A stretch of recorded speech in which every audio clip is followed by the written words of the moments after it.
It was exactly 2:37 a.m. when Daniel pushed open the rusty iron gate of the old Ravencross Cemetery. The sky was drowned in fog, the moon swallowed by thick clouds, and the wind completely still, unnaturally still.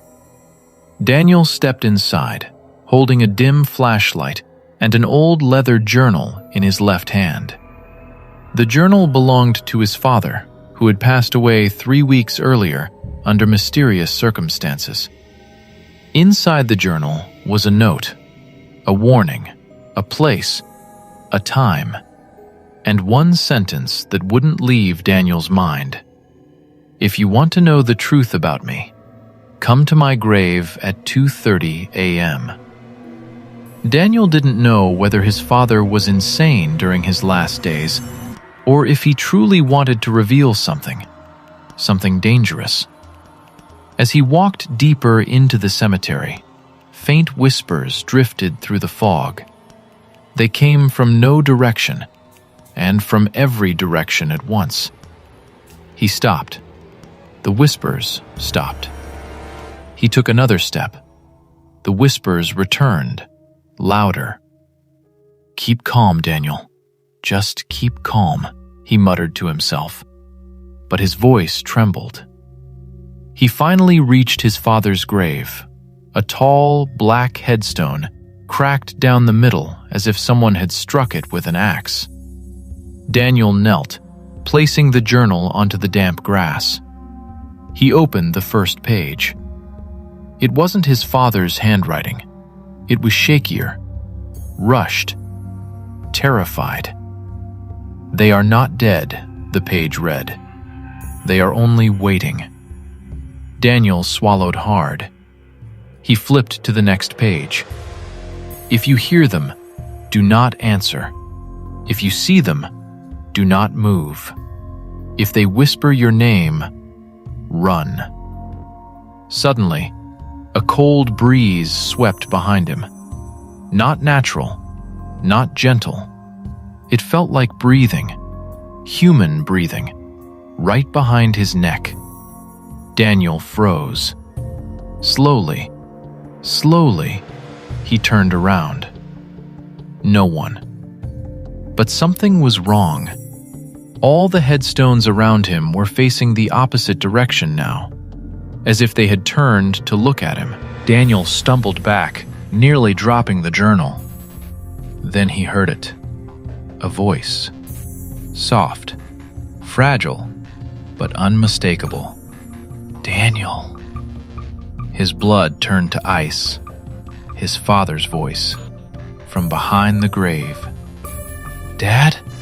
Daniel whispered before he could stop himself.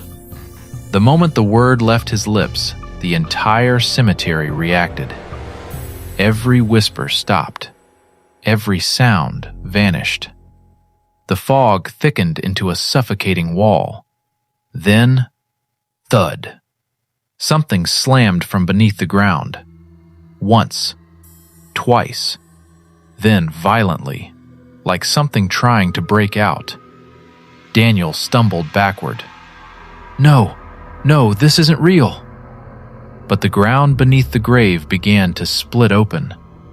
Dirt trembling, stone cracking, and then a hand, pale and rotted, burst out of the soil.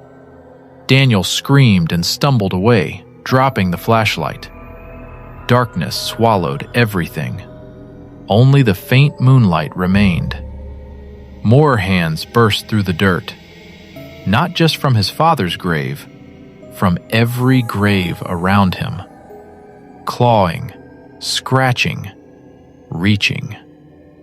Then he heard the voice again, closer, directly in front of him.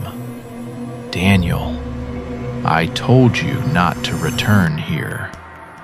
He looked up and saw the impossible. His father, standing, eyes sunken, skin gray, mouth trembling as if fighting to speak. "Dad, what happened to you?" His father lifted a shaking hand and pointed behind Daniel. Daniel turned. A tall, shadow-like figure stood among the graves, its body twisting unnaturally, its face blurred as if smudged from reality. It opened its mouth, and the voices of thousands of whispers poured out at once. Daniel collapsed to his knees, covering his ears. His father shouted, "Run!" But his voice was fading, swallowed by the entity's whispers. Daniel forced himself up and sprinted. The graves erupted behind him as dozens of corpses crawled up from the ground, their empty eyes locked on him. He reached the cemetery gate, just as a cold hand grabbed his ankle. He kicked desperately, screaming, "Ugh," and wrenched himself free, slamming the gate shut behind him. Silence. The whispers stopped instantly. The fog cleared. The moon returned. Daniel collapsed on the ground outside the cemetery, trembling uncontrollably. He opened the journal, now soaked with dirt, and saw one final sentence appear on its own, the ink forming slowly across the page. "Do not come back. Next time, you will not leave." Daniel closed the journal and ran. If you enjoyed this story, leave your thoughts in the comments. Don't forget to like and subscribe. More terrifying stories are coming soon.